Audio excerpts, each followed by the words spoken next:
Sa wakas, nagpasya na siya. Uupo siya sa tabi niya. Maglalakas loob. Ngunit gaya ng sa mga kwento at sa buhay, kapag masyadong nag-aalangan, dumarating ang hindi inaasahan. Ang upuan ay okupado na.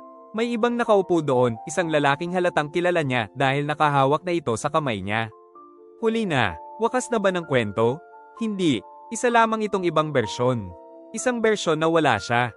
Hindi siya umiyak, naiintindihan niya, tinanggap niya. Lumakad siyang palayo, payapa, gaya ng pagsasara ng isang libro ng walang galit.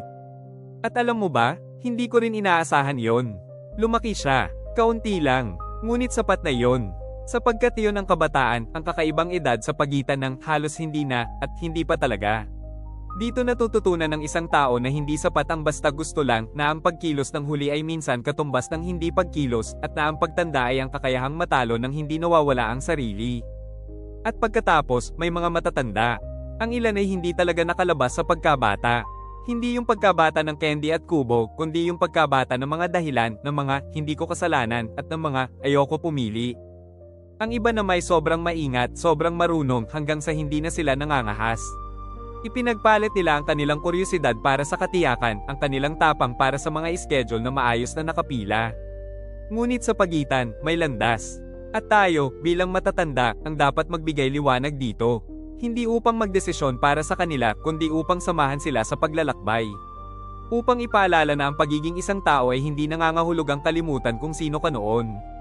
Na ang pagtanda ay hindi pagtataksil sa kabataan, at na kahit may mga tungkulin at oras, maaari pa ring malasahan ng hinaharap ang lasa ng kusang loob.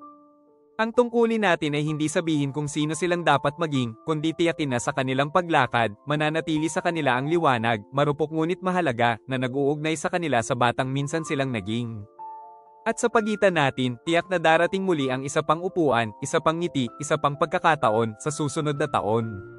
Hindi pa alam ng ating bayani, ngunit muling iibig siya.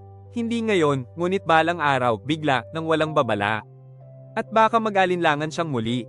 O baka hindi na. Dahil sa pagkakataong ito, kilala na niya ang sarili. Lumago na siya, dahan-dahan. At higit sa lahat, tinanggap na niya kung sino siya, buo, walang kailangan baguhin.